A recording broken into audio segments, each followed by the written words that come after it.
Welcome to another episode of Burn the. Hey, there we go. On it quick. Where we at? CO, brother. Hell yeah, thank you. That was quick. Thank you. So I'll just starting off real quick with the intro, and then we'll get started. Can you hear me all right? Yeah, I can definitely hear you. Thank you. Oh, okay. Could you hear me? I can hear you. Actually, I got you coming through. Got you coming through a different spot, but I'm running through a mixing board, so I don't know what I'm doing. Okay. Okay. Like your sound is coming through. Your sound's coming through the phone. It sounds like my voice is coming through the phone or coming through this microphone. Can you hear any different? Go a little bit closer to the mic. If I'm on the mic, does it sound Oh, that different? sounds good. Or sound Yeah. different if I'm like this? Yeah, I can still hear you though. That still sounds good. So your mic is picking up good. All right, so I'm gonna act like this is working really well. Yeah, it's working real well. I'm still working on getting mic stands. You're legit over there. Well, you can get too many, you know. I Yeah. start using it to hang my clothes on instead. Okay. All right. Let's get started. For everyone that's just joining, this is Burn the Wagon. We're here to burn the wagon that is capitalism, patriarchy, and colonialism. Today, my guest is John Paul Hodge, right? Correct? JohnPaulHodge.com. John Paul Hodge. Okay, cool. Yeah.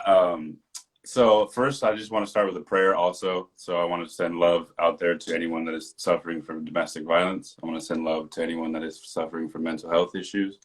I want to send love to anyone that has gone missing or has been murdered. I want to send loves to yourselves for being here today. I want to send love out to precious Mother Earth. So Yahweh, thank you for being here. So yeah, let's get started with a little intro about yourself. Thank you for burning that sage too, because I don't have mine today. Hey, you know, Sage over the internet, I'm sure it works too. It's all 100%. mental. Thank you for burning that, for burning that, because I forgot mine. I didn't have mine today. You know what I like to burn too? If you ever get a chance, grab yourself a sweetgrass braid. You know, I learned that over the years that, you know, people smudge their houses with sage, you know, because they think that it's only based off of negative energy. You know, it's working to combat negative energy and whatnot. And I'm sure everybody got a different medicine about it. But for me, I follow it up with sweetgrass because to me, this is a positive energy.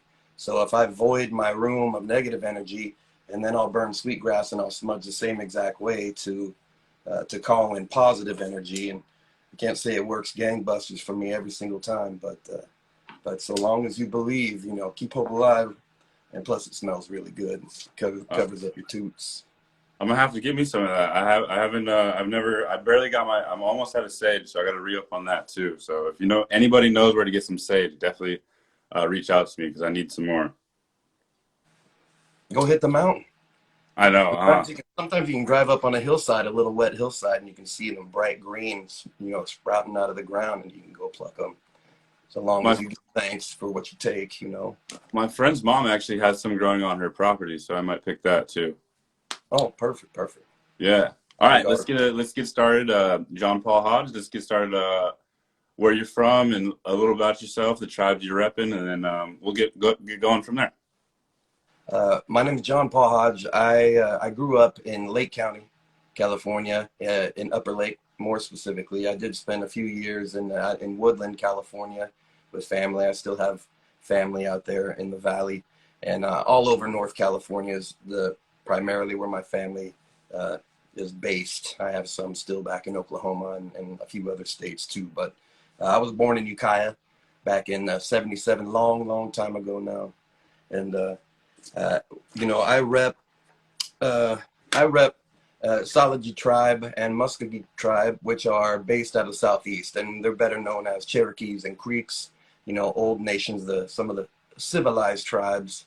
And but really, to be more poignant, I rep mixed blood individuals and people that I now have been calling children born as ghosts, which is kind of a ripoff of a Rage Against the Machine reference about children born in Oaxaca, Mexico.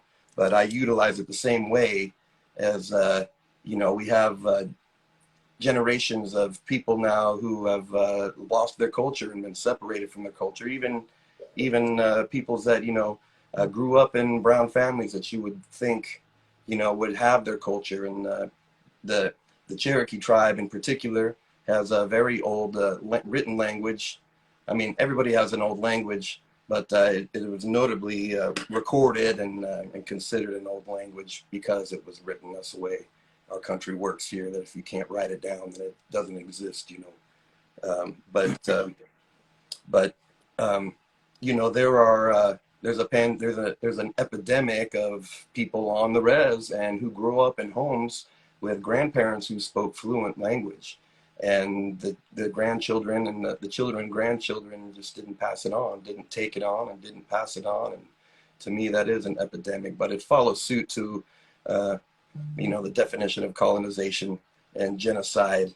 You know, it's the nature of the fallout. And sadly for me and a lot of other people, you know, I'm one generation away from having, you know, tens of thousands of years and more of culture that I feel was personally denied to me by the nature of our society here, which is not just capitalist or colonized, but more specifically Christian based. And you know, that to me is kind of the point that the fence that I'm balancing on every day, you know, just because this is my family comes from Christian base. And even through my tribal ancestry, even they're Christian based for generations. And so, you know, my grandmother was born in Oklahoma, full blood, only knew the language, and well, maybe not only knew the language, was fluent with the language from birth. And in fact, her brother, Sam Hyder, for probably 50 years, had the most well-known, most widely used Cherokee language manual and audio tape lesson plan that was used by universities and schools across the country and across the world. You can still find them today, Sam Hyder. And my story goes, and the fire that I'm fighting is comes from there, that my great uncle was a leader in teaching the language, and my parents, my father and his 13 brothers and sisters didn't learn any of the language. One generation and 100,000 years of history and culture and tradition was completely, you know, wiped out from in my lineage. And so I find myself in this position where, like a lot of us, you have to take it upon yourself to, it's all DIY, you know, but you know, science, we can kind of lean into this now, and we can get access. There are programs in the Cherokee Nation to relearn the language, the same as the Creek Nation, and same as many other tribes are trying to re-educate with the language. I grew up in Upper Lake, which is primarily Pomo, you know, but also if you know any history, which I'm sure you do, and I don't know about a lot of the listeners, but Lake County is a big mixture. In fact, if anywhere you go around the world, and most tribes aren't really located where they originated. You know, most tribes were relocated to another place, and so Lake County itself has a giant mixture of different groups, you know, from all over California and other places that are there. You know, there's Miwok and Yaqui, and, you know, name them. And even so, you know, I didn't even learn until a few years ago that Pomo itself is just a scientific acronym, that there was no Pomo. I actually just learned that. I interviewed somebody I've interviewed a couple of people from Lake County, and I just learned that too. Like, I've been saying Pomo like my whole life, and it's like possibly somebody like you said, it's an acronym or whatever for something that it wasn't even originally the tribe's names, you know. Yeah, it's like people of something origin. Yeah, something like that. Of people of many origins, right there, we got it. So, you know, it's starting to come back around as some of the tribes have gained, have gotten their feet under them. Like in Upper Lake, I'm not going to pronounce this right, and I've never been able to get this right, but there's the Ebimatol, and that's the band that was primarily there. I was told that I think it means lakeside people or creekside people, something like that. That is actually the tribe that did originate there along Clear Lake and along the Middle Creek area all the way up to Mish on the western side of the lake. And so Now that tribe there, once they, and I don't know the specifics of this or the timing, but I feel like once they were allowed a casino and were able to get some funds to support themselves, now they're really, really push in a positive way. You know, they really put in to the town and really give back, and they're, I'm super impressed by the people in my hometown in Upper Lake. You know, they got the headquarters right on Main Street now. It used to be the old bank, and you know, everywhere you turn, is they've done something for the town. In fact, I even think they helped put lights up on the football field, which is something that was never available in Upper Lake, which seems like totally random and small fries, but that's the kind of stuff that impresses me. You know, like they're taking claim. You know, they're taking care of their home, and even the people that are not tribally related there, you know, they're family too. And so all that kind of positive support and the positive energy put out by all the people that live there, not just the tribe people, you know. Yeah, absolutely. And one thing that I like that you touched on is you were raised in a Christian, you were raised kind of Christian. So was I. And like that my whole thing is like I want to I want to break that cycle. I want to be the one to break that. Like I don't want to continue this colonized Christian way of thinking, you know. I want to break off and be a little like, because it's been generation after generation of just like we're Christian, we're Christian, we're Christian. When it's like why? Like what's the reason we are this, you know?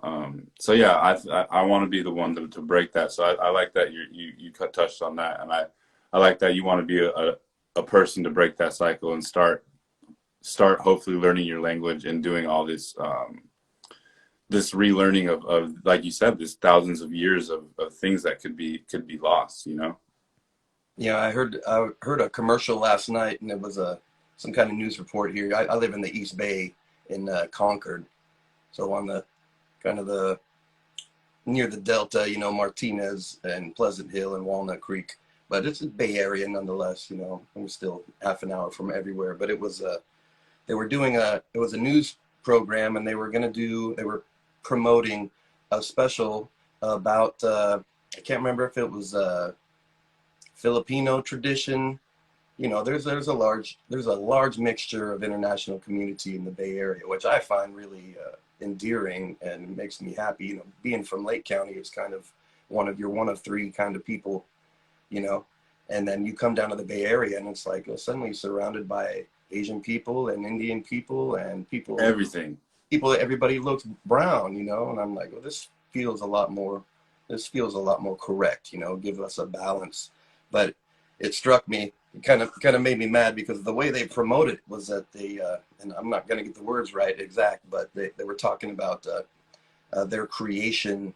Um, we're going to go and we're going to teach you about this, you know, Filipino or Sri Lankan, like their creation story, and they called it a myth.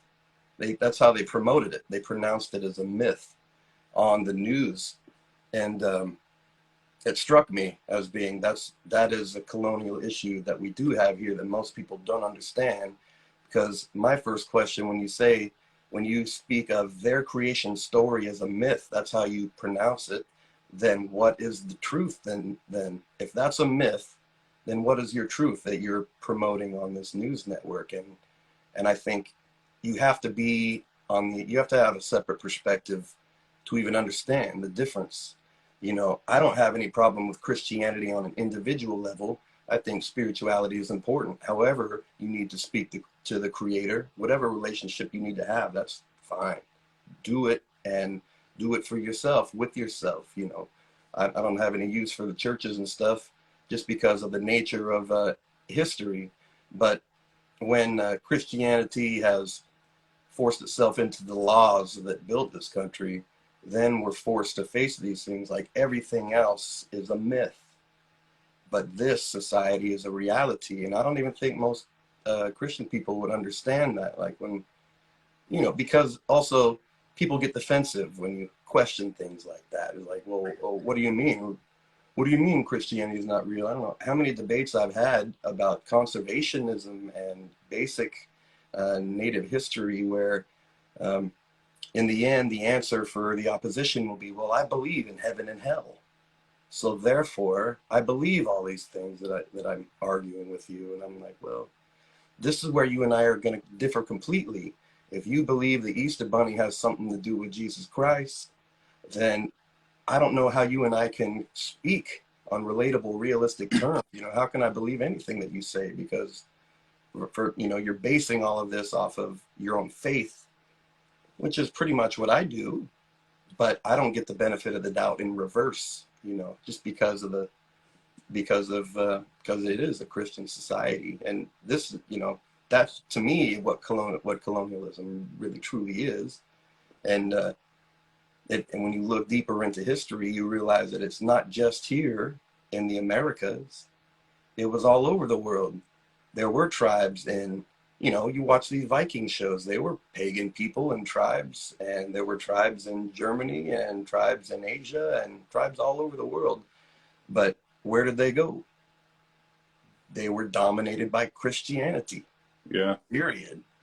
Christianity won out. And so now I think because of the internet and science and technology, we're able to go and pick up the encyclopedia and find out for ourselves. And now people have some kind of basis to stand on, and I like that. I think we're all old, and there's a lot of problem with youth and the problem with the movements. People are scared and they don't like when cancel culture.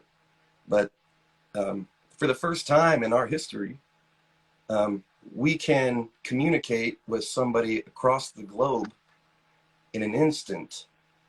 And sadly for adults are also seeing this and going through it at the same time as our kids are.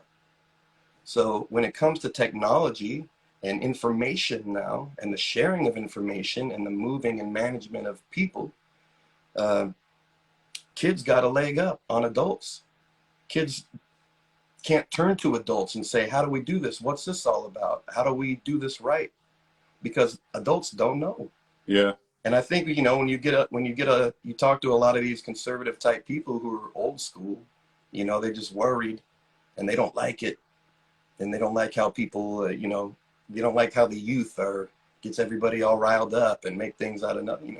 Youth is the youth, and that's the nature of it. The egos are still growing bigger and bigger, but I think most of it is discomfort with their inability to grab a hold of technology as fast as the youth is. And that's bad news for conservative people, I think, because if you want things to stay the same like the old ways, you're kind of, what do you say, shit out of luck. Yeah. Honestly, that's what I was gonna say, is like, because I'm 29. I'm not older, but like, I don't want to stay in these times where I was taught all these things that are in today's world aren't accepted. Because there's a lot of things that I picked up with that are toxic masculinity things that aren't fully accepted today and aren't like the right way to live and the right way to go about things. So, and I feel like the youth today is really bringing out those things that to hold people accountable for things that we were doing in the past. And I think that's what people are getting upset about. It's like not people aren't sensitive. It's just people are actually holding people accountable for things now.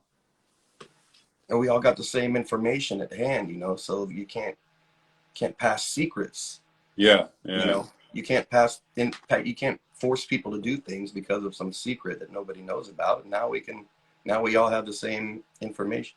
You can twist the information like statistics are now, which is pretty sad. If there's one thing I think people should be, indigenous peoples in particular, should be very, very strong about, that when it comes to politics, and never mind all the Republican Democrat bullshit, it's all two wings on the same bird.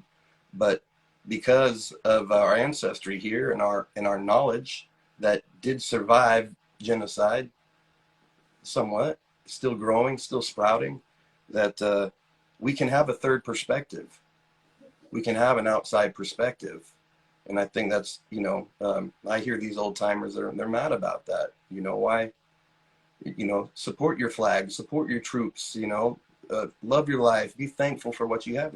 Yes, these are all good things, but not not just to put down your opponent, not just to use as a weapon. You use it for yourself. And I do, the dividing of the tribes is I mean, that goes back to Roman times, dividing and conquering your enemy. And that's what exactly how uh, the indigenous peoples here were dominated. You're split right down the middle of every single tribe. You take this tribe and they're strong together in one, but then some of them are traditional and then some of them are modern, just by the nature of who's who or who they have in their life. But because they get split up, then you get everybody tangling up and they can be easily manipulated and forced against one another. And it's kind of ironic, Yeah. to see that happen to the believers in the American plan here. It's like, to me, it's all failing before our eyes. It's highly flawed in every direction.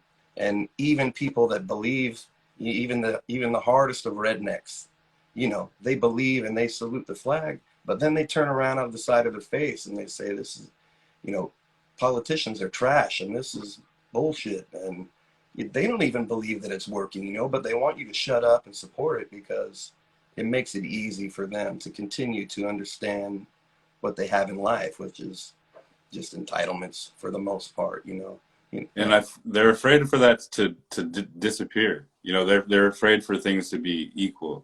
And that's unfortunate. But this was an amazing intro. But I definitely want to get started on the questions that I got for you. Man, I could go all day about that.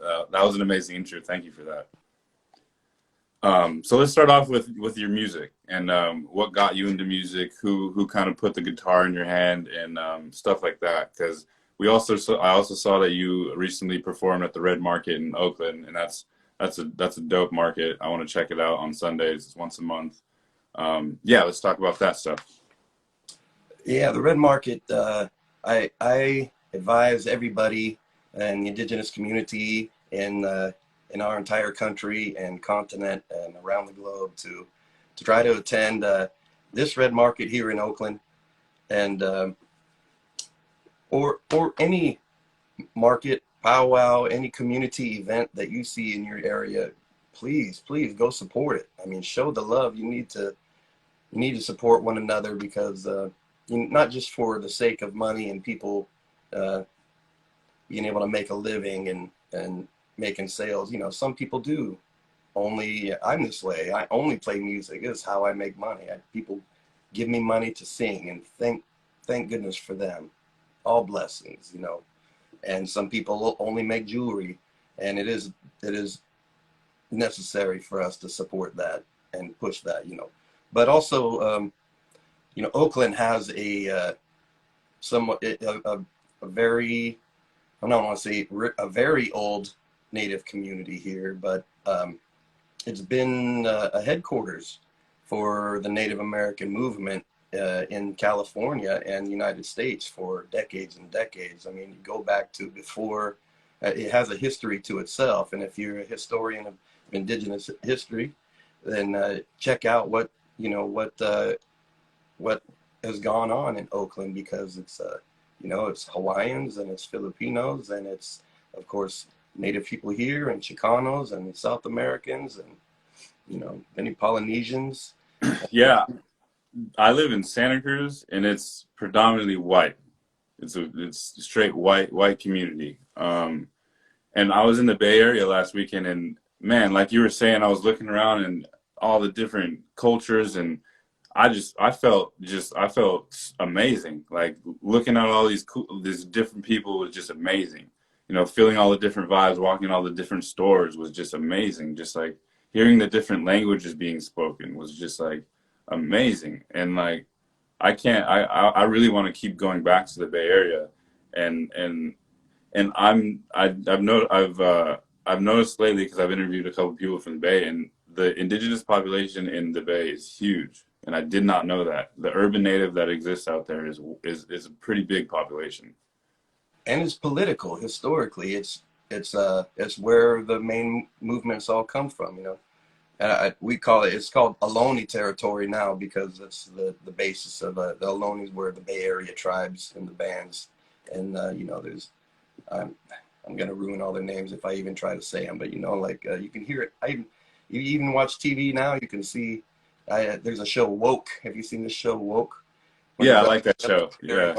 And one of the last episodes I watched, they were taught, somebody brought up, like, you know, they were doing a liberal movement, and you need to support the Melakoye band here, you know, they were the original people here in San Francisco, the city of San Francisco, you know, and nobody knows that stuff. That's colonialism. It's not theirs anymore, right? So screw them. But for us who care and who still believe that that's, you know, it's still that land, all that stuff it's really important to support those. Not every band and tribe has a casino to help support itself. Some tribes don't even have headquarters, you know. They're mixed up. Like, you ever been to Covelo up in Round Valley? We used to play them in basketball all the time. I'm originally from Point Arena. Okay. Yeah. Manchester. Yeah, I'm from the Point Arena Reds, yeah. We got we never did play Round Valley in anything except baseball and football. But I was always too chubby to play basketball anyway. But yeah, we went up there. We played them and South Fork. And in any case, the story is that you know, one of the many Trail of Tears stories in California is that's one of the bigger ones that the people that live there, I don't know, I can't remember if they're Yaqui or exactly. It's the Maidu. Maidu were originators there? I believe so, yes. Okay, so of course, some Missourian settlers came out, and they came into this big, wide, grassy valley, and then they saw people living out in the grass, and they opened fire and just started killing. And then they took it out, right? And so then that land was taken and settled and farmed and whatnot, taken over by these people. And later on, as the gold rush started happening, I'm pointing behind me because that's the direction of the Sierra Nevadas to me, behind my back.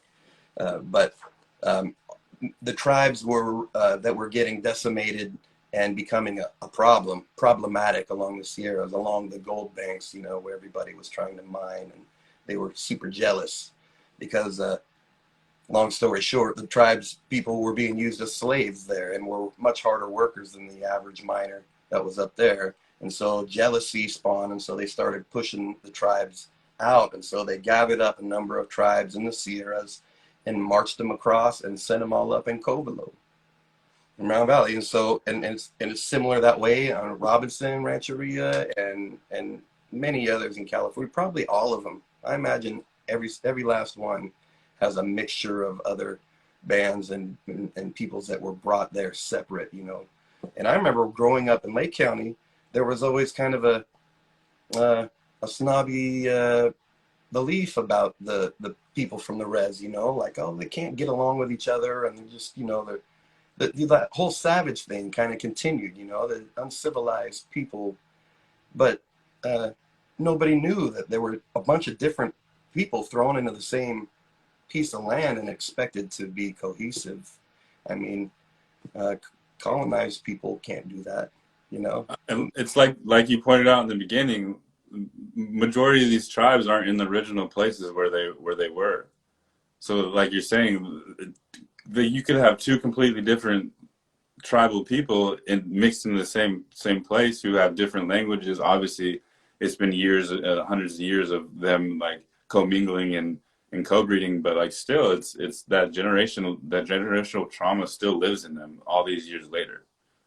Oh, definitely, and all of us.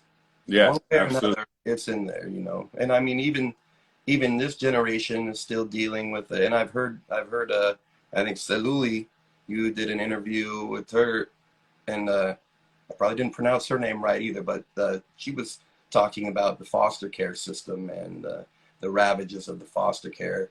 system. And these are things that continue to, to this day.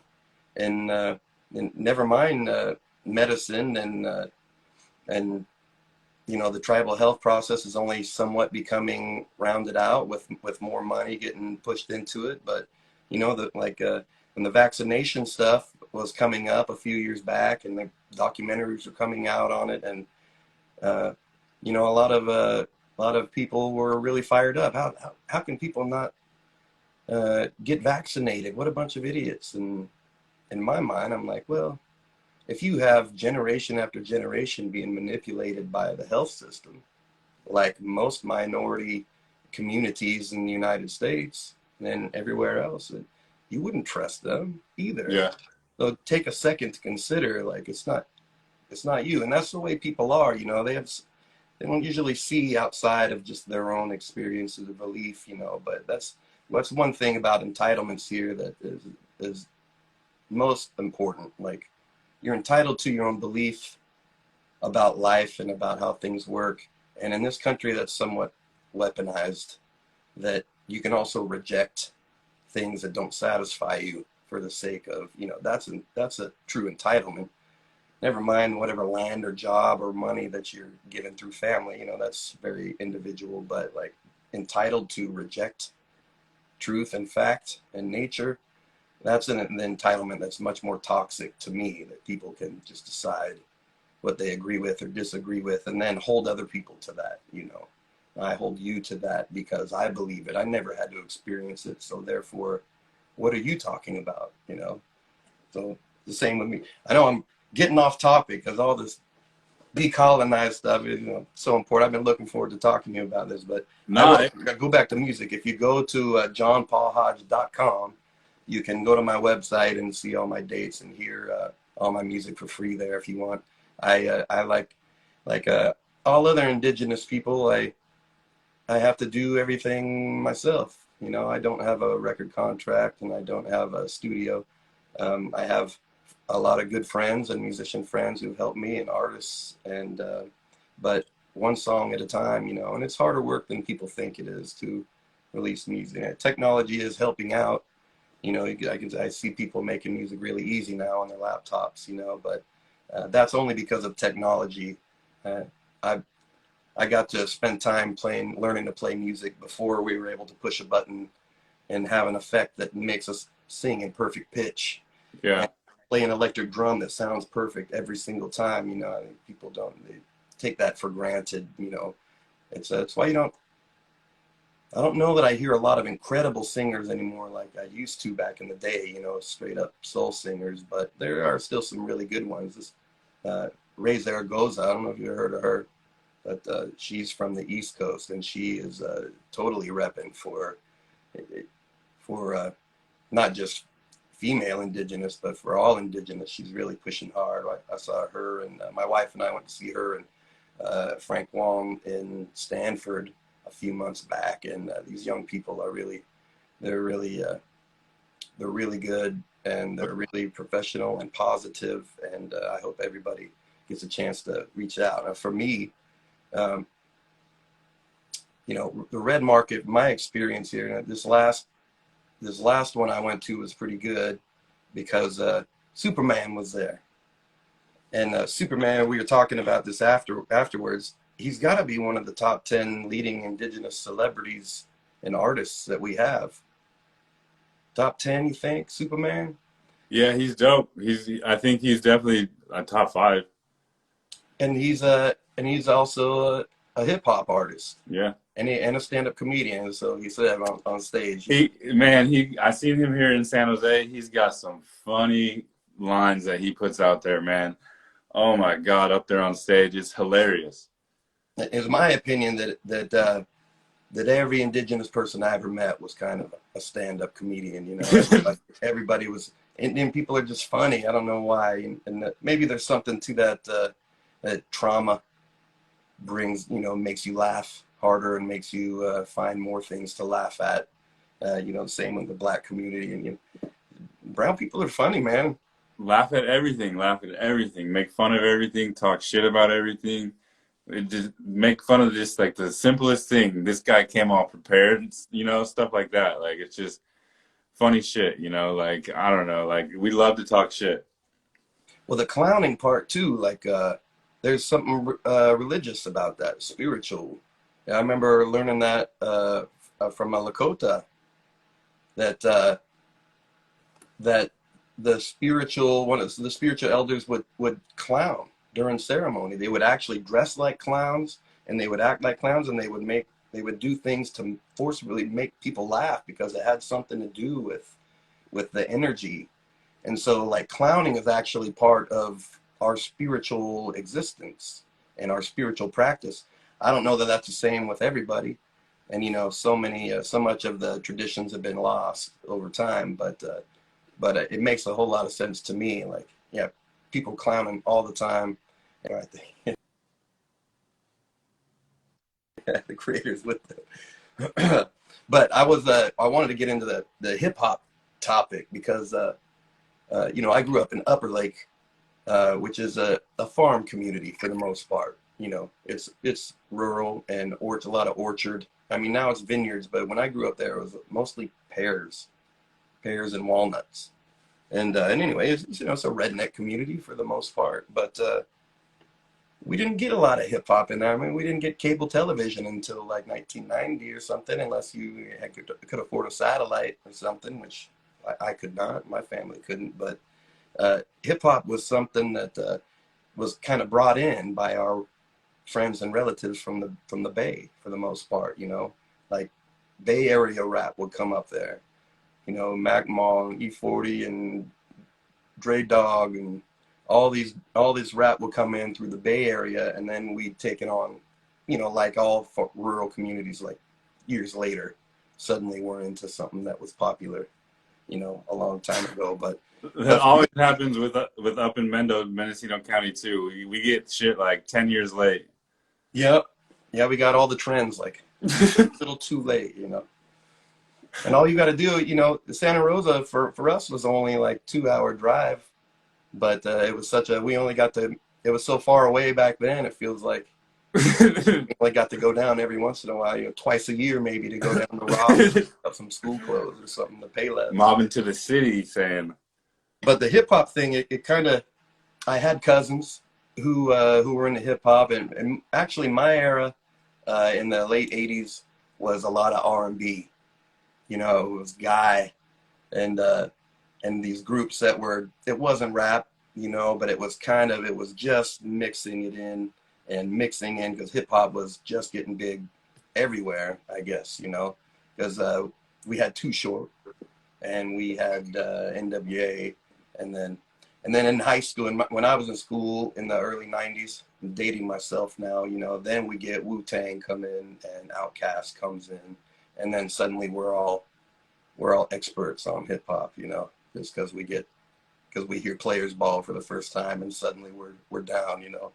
You know, thank goodness to my friends who are from the Bay Area to bring that stuff up to us and give us a little bit of extra culture. But my family was all Western people, you okay. know, cowboy hat wearing people. And my uncles worked horses and cattle, and my oldest uncles worked horses and cattle, and you know, there were people that worked horses and cattle that were around my family.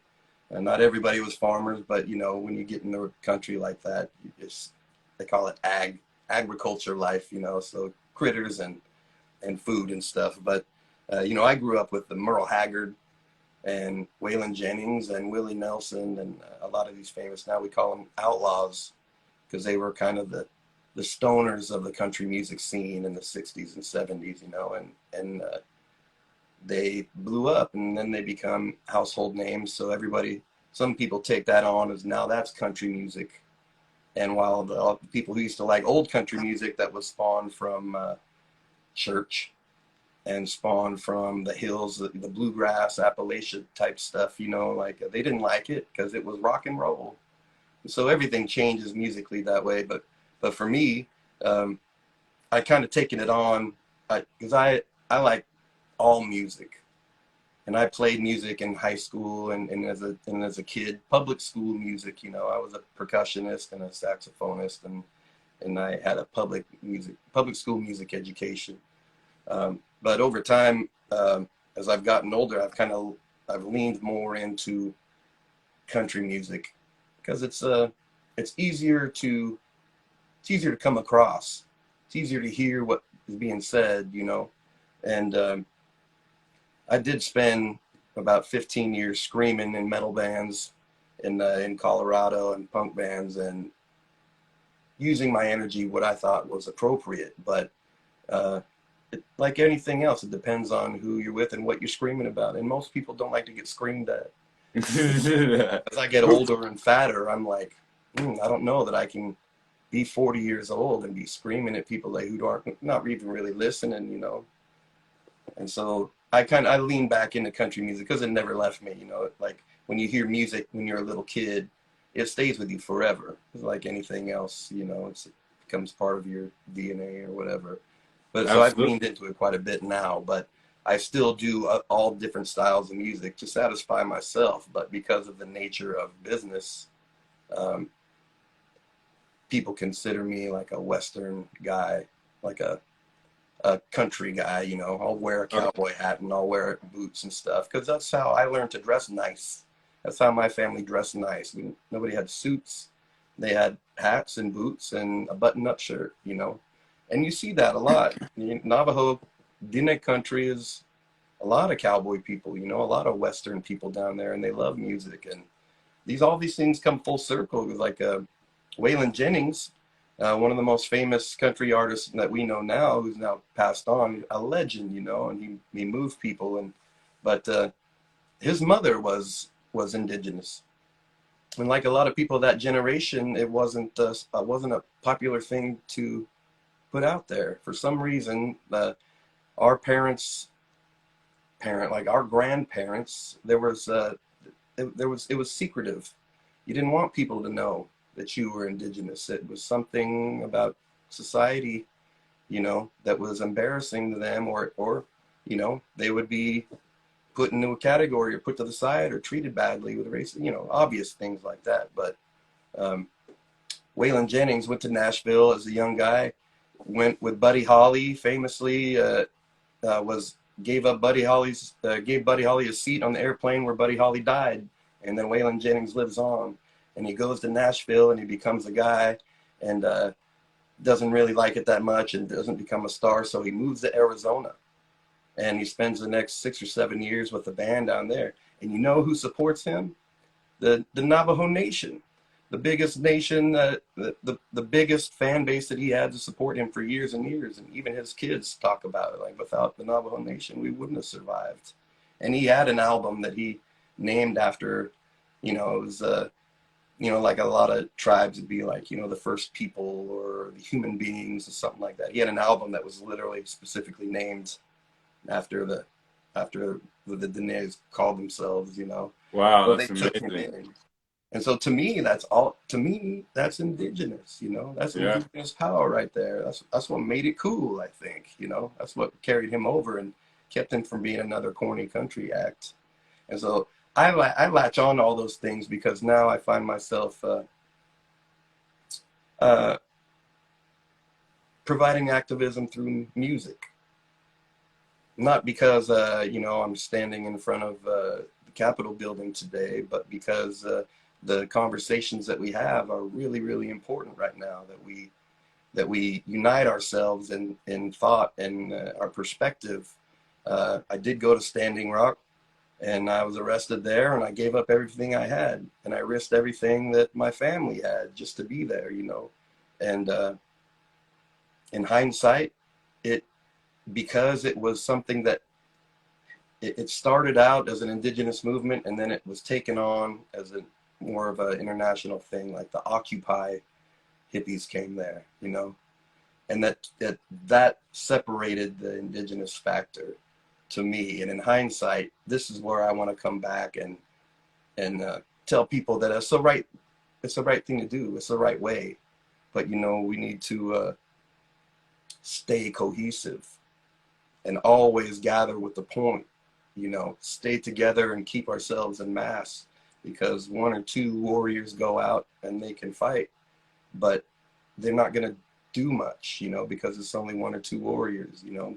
But when we get all the sisters and brothers and grandmothers and grandfathers, if we get everybody out there together with one point, directly based off of our third perspective, which cannot be denied, then we really have something. Because what I see happening in our society now, and you hear people say it's our society, and you know, it's not failing, but our society is hurting or changing, or you know, fill in whatever nasty verb you want. But this is our opportunity to reclaim right now, because there's no leadership. There's no leadership moving us all together in a positive way. And the seventh generation is here just in time for that. If you ask me, this is all my opinion. You know. No, I agree. I think this generation of indigenous people on the internet is ruthless, and they're here to change things, and they're here to be heard. You know, and it's not like the generations before weren't, because like you said, the movement in Oakland has been so strong, and it's been strong since I think the 60s, 70s, you know. But I feel that like this new movement of people have taken the internet and used it to their advantage to get these voices out here and get these stories told and get this history told correctly. Because really, the youth movement is strong right now, and it's very strong right now. I'm all supportive of it. What I do want from it, though, is I do want the youth to reach out to the elder community, because I see that the youth movement is pushing really hard and they have all that energy, but they don't run too far ahead, because we need to stay together. You're strong and weaponize your ability to manage people. I mean, that's what the United States is. That's what capitalism is, you know. If you can manage people one way or another, then you can get some. You'll be given money. You'll be given power here. That's what all this is moving people, you know. And that's a power that suddenly seems to be very much in our hands now with our youth. Now me, like my battery's running dead, and I'm speaking through this mic or this mic. I'm going to change the plug. I hardly even know how to use my phone, you know. But I just meet so many genius, motivated young men and women like yourself who are, you know, taking it upon yourself to do something and to create some cohesion. And, you know, where I grew up was like, if you're not on the res, then you're not tribe, you know. You can even be related. And, you know, that comes down with all the people getting disbanded but those people go home and they're still indigenous. That's still blood that survived, you know, thousands of years here. And so that's how I fight it. And I know a lot of people who are separated from the community.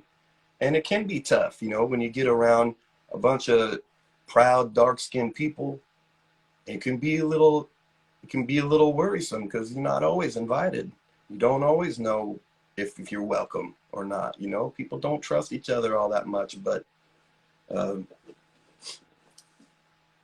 you go to the red market and you see people come out who, you know, did not come from a reservation, but they decked out how they want. Yeah, they're wearing apparel. They're wearing homemade decor, and they're doing it full blown, and they got the cojones to do it. Yeah. And that's power right there. But they don't have a community other than that. That's the only time they have a community, is then. And at that one red market, they come out once a month to be part of this community. I got a sticker the other day. It's called Afro Indigenous. That's the new tribe, and that, you know, it fills my heart. You see badass paintings and stuff of people with decor and feathers, and then a big afro sticking out at the top, and I'm like, yeah, oh, man, damn right, you know. Hell yeah. Because your blood gives you that right, and that's between you and the creator. And so for anybody out there listening who's not part of a tribal community and doesn't have the support, you're gonna have to find it in yourself to just step up and just claim it. Because if you don't claim it, no one will know, and we can't use your help, or you're going to be supporting the oppression, which is what we can't have anymore. You know, that's the one thing that we should all be fighting, is whether it's decolonization or anti-capitalism or, you know, Christian history and power. whatever it is, we have to take this opportunity, even on an individual level. You know, if you know that you have ancestry, take that power and do something with it. Step up, even if you got friends or cousins or even people you don't know. You know, we're all relatives here, and you so just use that with some strength and confidence that, you know, when we get together on the front line somewhere and we're getting sprayed in the face, nobody's going to ask you what tribe you're from. Yeah. We're on this side getting sprayed in the face together. And, you know, it's like when you see UFC fights and stuff, like, you know, they go at it and try to kill each other, and then they're done, and then they love each other because they went through Yeah. something together. You know, they fought together, and that will bring it in. And I like to see more of that. You know, the mixture here is great. There's another one. I mean, they're going to continue red markets here, but I got another friend who's doing one in Fresno, at Fresno Community College, and he's doing one. Sorry, I'm just charging this thing up so I don't die. Oh, you're good. Actually, I don't mean to cut you off, but we do have to get off pretty soon because we're only allowed an hour. So I don't want to get. Last time this happened to me, I lost the video. So I definitely want to be able to upload this one. So How much time we got? we only got like 3 minutes. So we got it. Yeah. I talk too much. I'm sorry. All right. You're good. You're good. Ask me a question. That's all of the questions I have time for. Actually, we'll definitely get together and do this again soon because I have a bunch of repeat people that come on, so I just don't want to lose any of this video. All right, let me say this before I go. June 25th at Fresno Community College, there's going to be a powwow and gathering, and it's going to be combining mainland Turtle Island peoples with Polynesian Hawaiian peoples. It's going to be a combined effort. And we want to push anybody who wants to come down, sell their wares, come show some support, bring some art, bring some love, come out, and we'll see you there. Find me, reach out to me if you have any questions, or I can guide you on anything. And if you're mixed blood, you got no culture or tradition to follow, reach out to me too. I got your back here. We're all in that same position. You know, we're mixed now, but all that blood is survived through us. It's still pumping here. We're still the creator right here, the great grandmother. So I appreciate you, brother. Thanks for having me on. Keep up the good fight. Thank you, man. Thank you for coming on. Good conversation. All right. Yeah. Peace, man. See ya.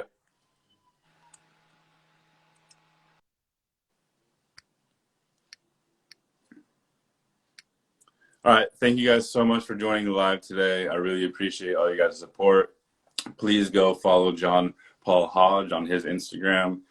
Like us on Instagram, follow us on Instagram, follow us on YouTube as well, or subscribe on YouTube, my bad. But yeah, thank you guys for the support. Much love, peace and love, out.